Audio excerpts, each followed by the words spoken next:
It was Mrs. Doyle's place, the woman who never waved back. Flames chewed at the curtains like living teeth. Ava grabbed the hose, but water sputtered weakly. A child's cry pierced again. She kicked the door open and stepped into choking heat. Inside, the hallway was a tunnel of fire. Wallpaper peeled in bright orange sheets.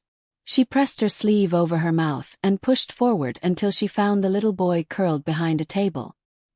He clung to a stuffed rabbit, eyes wide with terror. Ava lifted him and ran, shielding his face as beams cracked above. They burst into daylight just as the roof caved in. Neighbors shouted, phones raised, recording everything. Later, the news called her a hero. The camera lights blinded her as microphones clustered like flies. "How does it feel to save a life?" someone asked. Ava smiled weakly. "He's safe. That's all that matters." But when she turned away, she noticed the phone screens replaying her face again and again, every angle, every breath frozen online. That night, the footage hit millions of views. Some praised her courage. Others questioned why she'd been there. A stranger's comment pinned to the top said, "That woman isn't Ava Doyle. I know that face. She died 2 years ago." Her stomach dropped. She clicked the profile. It was empty except for one photo. A grave marked Ava Doyle, 1997 to 2023. Name. Same face. Same scar above the lip. By morning, messages flooded her inbox. "Who are you really? Why are you pretending to be her? You should have stayed buried." Ava stared at her reflection in the bathroom mirror.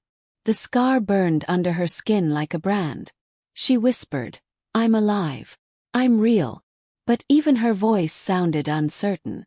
Outside, police cars slowed near her driveway.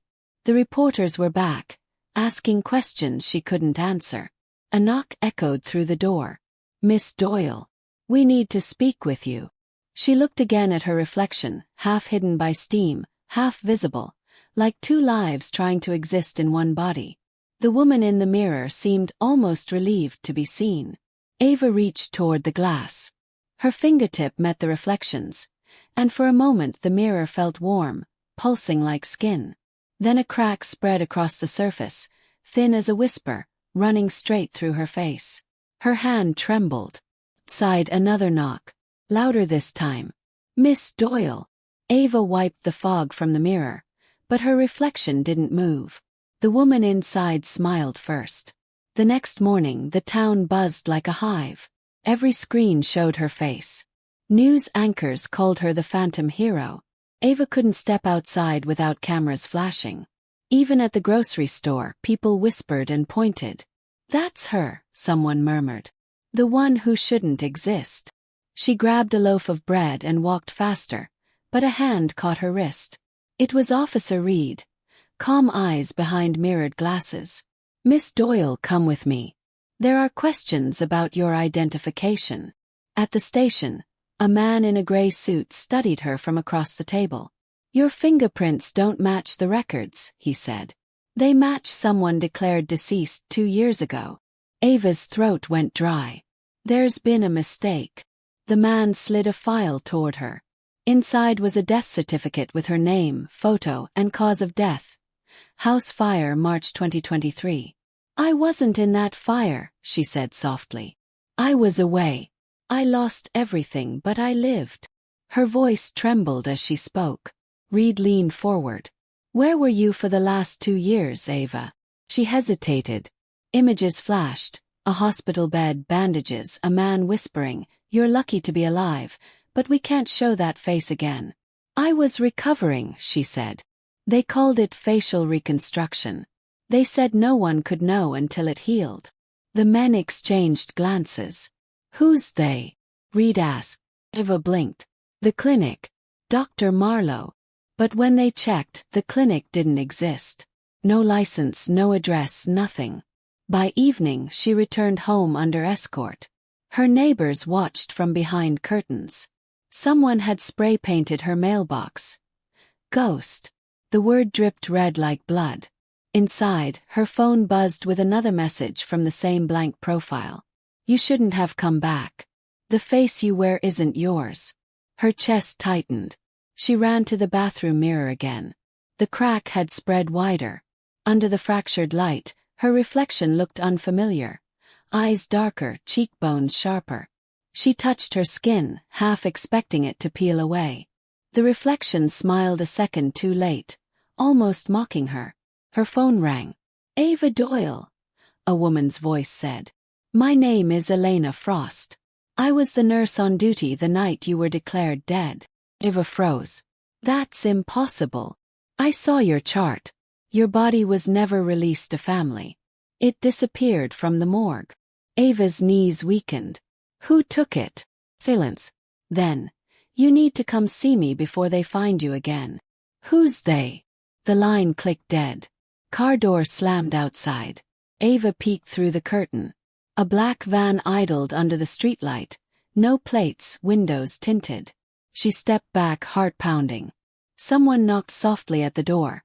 Not police this time, slower, deliberate. Her phone buzzed again. A new message. "Don't look behind you." Ava turned toward the mirror. The reflection was gone. Ava froze, staring at the empty mirror. Her breath came shallow and fast. The reflection had vanished completely, leaving only a faint mist clinging to the glass. Behind her, the knock sounded again. 3 slow beats like a countdown. She backed away, heart hammering. "Who's there?" No answer. The doorknob turned slightly, then stopped. Silence pressed against the walls until even her pulse felt too loud. She grabbed her phone and dialed Elena's number again. It rang once, twice, then connected. "Elena," Ava whispered. "They're outside." The nurse's voice trembled. "Listen to me. Leave the house now. Go to St. Mary's, East Wing, room 304. Don't talk to anyone. I'll explain everything there." Ava threw a coat over her shoulders, stuffed her phone into her pocket, and slipped out through the back door. Cold rain slicked the pavement, and her breath fogged in the air. She ran barefoot across the yard, avoiding the beam of a flashlight sweeping from the front.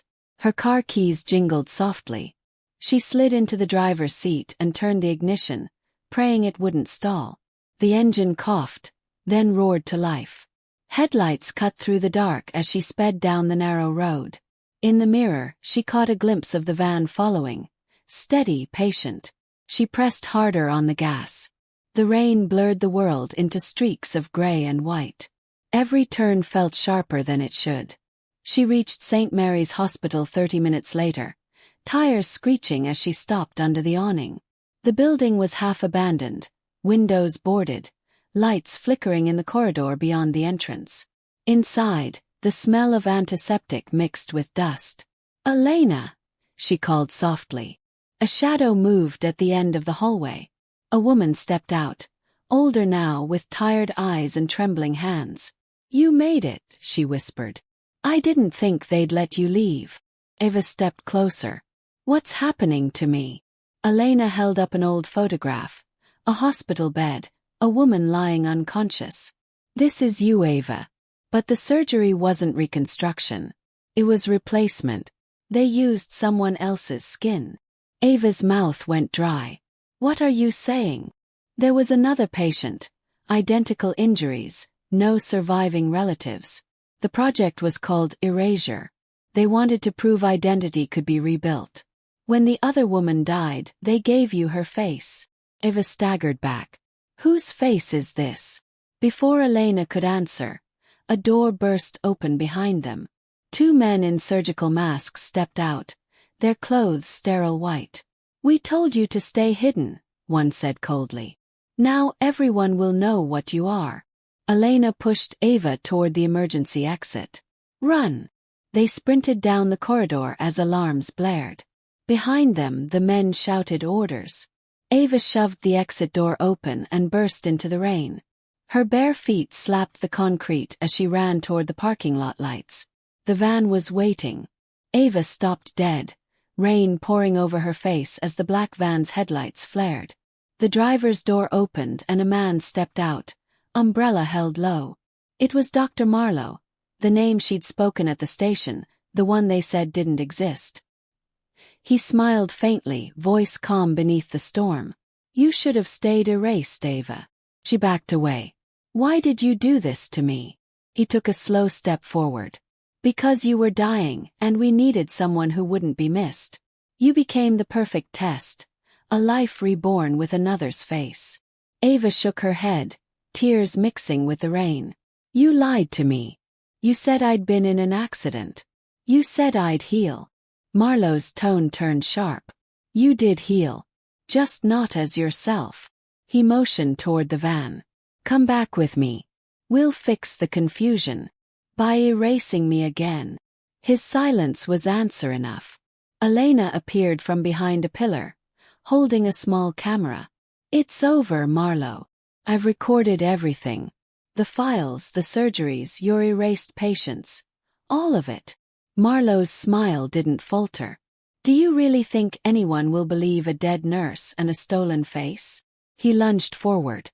The camera clattered to the ground as Elena fell back, shouting, Run! Ava grabbed the device and sprinted toward her car. Bullets cracked the night. One struck the mirror, shattering it across the dash. She ducked and slammed her foot on the gas, tires screaming through puddles. The van followed, its lights growing larger in the rearview until they filled the frame like a second sunrise. Ahead, the old bridge loomed, half collapsed, marked with danger signs. The river below churned with black water. Ava clenched the wheel. Behind her, Marlowe's headlights drew closer. She could see his face now, calm, surgical, like he was about to complete a procedure. She pressed harder. The bridge groaned beneath her tires. Boards cracked. The van tried to follow, but the weakened planks couldn't bear its weight. In a spray of sparks and metal, it plunged through, vanishing into the current below. Ava's car skidded to a stop on the far end. Steam rose from the hood. She stumbled out, shaking, watching the river swallow the wreckage. Then something caught her eye. A reflection in the car window. Her face flickered. For a heartbeat, she saw another woman staring back. Softer eyes, a scar on the opposite side, lips trembling as if trying to speak. Ava touched the glass. Who are you? The reflection whispered words she couldn't hear, then faded, leaving only her own image, or what was left of it. Sirens wailed in the distance. Elena's voice echoed faintly through the phone she still clutched. Ava, you have to tell them. Show them everything. Ava looked at the cracked camera in her hand. Its red light still blinked, recording. She turned toward the flashing lights of the approaching police cars, rain streaking her borrowed face. I will. The flashing blue lights painted Ava's skin in shards of color. Officers surrounded her car, shouting commands, hands raised toward their weapons. Drop what's in your hand, someone yelled. Ava lowered the broken camera slowly, voice trembling. I have proof, please just listen. Two officers cuffed her, ignoring her words, while another examined the wreckage below. There's no survivor, he said. Just wreck metal and a name tag, Dr. Benjamin Marlowe. At the station, they placed her in an interrogation room again, colder than before. The detective entered, Reed, this time without glasses. He looked tired. You're lucky we found you before anyone else did, he said. But people are asking questions. Who are you, really? Ava pushed the cracked camera across the table. Play it. Then you'll understand. Reed hesitated, then connected it to the monitor. Static filled the screen, followed by flickers of operating lights, surgeons in masks, voices whispering. Subject 12, transfacial grafting, success rate 81%. Then the image froze on a face, her own, half-stitched, half-burned. A second face lay beside it on the table. Reed's expression darkened. Jesus Christ. That's what they did to me, Ava whispered. They took someone else's face and gave it to me. He exhaled slowly. This footage could destroy people. But if we release it, you'll never have peace. You'll be hunted by everyone who wants what you have, or to hide what you know. Ava looked down at her hands. I don't even know who I am anymore. Reed leaned forward. You're alive. That's enough for now. He left her alone with the monitor still glowing. On the screen, the recording replayed in a loop. Her body on the table, her voice faint, murmuring in delirium. "Please don't erase me." Tears burned her eyes. She touched the image gently, then noticed a movement within the reflection on the monitor's glass. A woman's figure stood behind her, faint, translucent, watching. Ava turned, heart pounding, but the room was empty. The figure remained on the screen, mouthing silent words. Ava squinted, reading the lips. "My name was Evelyn Hart." The name hit her like a wound. She'd seen it before. On the missing patient report Elena had shown her earlier. Evelyn Hart, donor unknown, presumed dead. Ava whispered, "Evelyn, is this your face?" The monitor flickered, and for an instant, both faces overlapped, Ava's and Evelyn's, one fading into the other until only one remained. The door opened suddenly. Reed stood there, tense. "We're moving you to protective custody. The story's spreading. Someone leaked the footage." Ava stood, her reflection lingering on the screen even after she'd turned away. 2 women, 1 life, neither fully gone. As they led her down the hallway, cameras flashed again, reporters shouting her name. She didn't know which name they were calling, Ava Doyle or Evelyn Hart, but every flash felt like another layer of truth peeling away. Ava sat alone in a motel room miles from the city, the hum of a broken neon sign flickering through the curtains. Every news channel played her story on repeat. The woman with 2 faces, the human experiment. Some called her miracle, others monster. Her phone buzzed constantly. Messages from journalists, hate groups, even pharmaceutical companies offering money for her DNA. She turned the screen face down. All she wanted was silence. Elena sat across the small table, hands wrapped around a cup of cold coffee. "The footage is everywhere now. They can't bury it." Ava stared out the window. "Then why do I still feel buried?" Elena sighed. "Because they took more than your face, Ava. They took your story. If you want your life back, you have to take it from them." A knock rattled the door. Both women froze. Elena motioned for quiet, then peered through the peephole. "It's Reed." The detective stepped in, rain dripping from his coat. "You have 30 minutes before federal agents arrive. They're claiming national security. If they take you, you'll vanish again." Ava's heartbeat quickened. "What do we do?" Reed set a small drive on the table. "This contains every file from Marlowe's database. Patients, experiments, funding. If you want justice, go public yourself. Speak before they silence you." Elena shook her head. "If she does that, they'll hunt her forever." Ava looked at the drive, its red light pulsing softly like a heartbeat. She remembered the girl in the mirror, Evelyn's face blending with her own. Maybe that's the point. They erased us once. They don't get to do it again. She packed her bag, slipped the drive into her pocket, and met Reed's gaze. "Help me get to the broadcasting tower." They drove through the storm, headlights slicing through sheets of rain. The city skyline glimmered ahead, alive with screens that had once turned her into a ghost. Ava's reflection flickered in the window, half her, half Evelyn. At the tower entrance, Reed handed her a pass. "You'll have 5 minutes before they cut the signal." Ava nodded, stepping into the humming control room. Rows of monitors showed live news feeds. She sat before the camera, hands trembling, voice raw but steady. "My name is Ava Doyle. Or maybe it's Evelyn Hart. They told me one of us had to die so the other could live. But both of us are here, and they can't erase what's been done." Her face filled every screen in the city. She spoke of Project Erasure, of lost patients and false rebirths. The feed trembled as agents burst through the door, shouting orders. Reed blocked them at the hall. Elena cut the lights.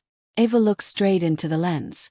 "You tried to control identity, but identity isn't what you give us. It's what survives you." The signal cut to static. Outside, the city glowed with her image. Multiplied, mirrored, unstoppable. For the first time in months, the world stopped scrolling and listened. Ava's broadcast spread faster than anyone could contain it. Every major outlet replayed her trembling face, her quiet defiance, her final words before the screen went black. Overnight, the project's name, Erasure, became a symbol for everything broken about the idea of control. Protesters filled the streets with mirrors painted red, chanting, "You can't erase the living." Ava, Elena, and Reed hid in an abandoned chapel on the city's edge. Candlelight danced over the cracked stone walls as news echoed faintly from a transistor radio. Government officials deny involvement in the illegal transplant experiments. Dr. Benjamin Marlowe remains missing. The whistleblower, known as the Two-Faced Woman, is still at large. Elena turned off the radio. They're hunting ghosts again. Ava leaned against the wall, exhausted. Maybe that's all I've ever been. Reed crouched beside her. You're not a ghost, Ava. You're proof. She looked down at her hands, one scarred, one smooth, and felt the two lives pulsing beneath her skin. Proof of what? That survival isn't about what's real, he said. It's about what refuses to die. Silence filled the chapel. Outside, thunder rumbled like a slow heartbeat. Ava's reflection shimmered faintly in a puddle on the floor. For a moment she saw Evelyn again. Softer, calmer, eyes filled with quiet gratitude. Elena followed her gaze. Do you see her too? Ava nodded. She's not gone. Just shared. From outside came the sound of approaching engines. Black vans again, headlights sweeping across the stained glass. Reed drew his gun, but Ava placed her hand over his. No more running. He frowned.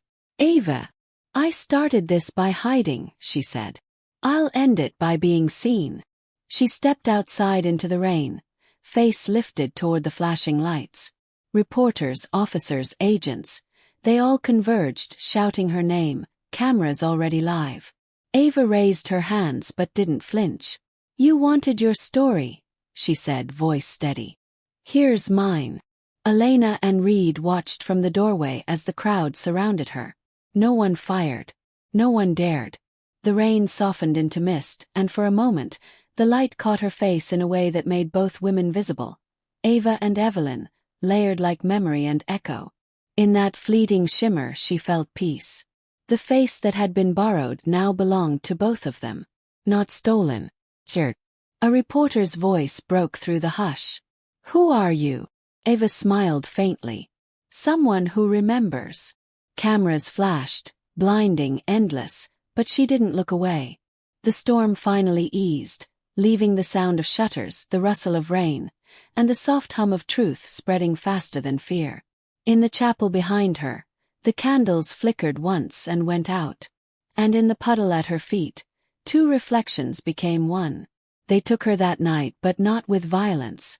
The agent surrounded Ava like glass around a flame, careful, controlled, terrified of what she represented. She didn't resist. Cameras still watched, and she knew silence would only strengthen her story. Inside the van, the hum of the engine filled the space where fear used to live. She stared at her reflection in the window, faint and trembling. Evelyn, she whispered. Are you still here? A flicker answered in the glass, a ghost of a smile, brief but real. At headquarters, they kept her in a bright room with no clocks. Every wall was mirrored, every question the same. Who are you? What do you remember? Who helped you? Ava gave them nothing but truth. I remember being erased. I remember waking up in someone else's skin. And I remember deciding that wasn't the end. The interrogator leaned forward, voice low. Do you understand what your broadcast did? Governments are collapsing inquiries. Private investors are abandoning the biotech sector. You made the world question the idea of identity. Ava met his gaze. Good, he sighed. You've become dangerous. Only to those who lie. Outside, protests shook the streets. The mirror symbol appeared on every wall. Two faces overlapping, painted in crimson. Across the globe, survivors of failed surgeries and hidden experiments stepped forward. Project Erasure was no longer a secret. It was a movement. Days passed. Reed visited in secret, bruised and weary. They're releasing you, he said quietly. Too much attention. They can't hold the woman who proved she exists. Ava smiled faintly. They never held me. When she stepped outside, sunlight broke through the clouds for the first time in weeks. Elena waited by the gate, holding a small envelope. Before they burned the hospital records, I saved this.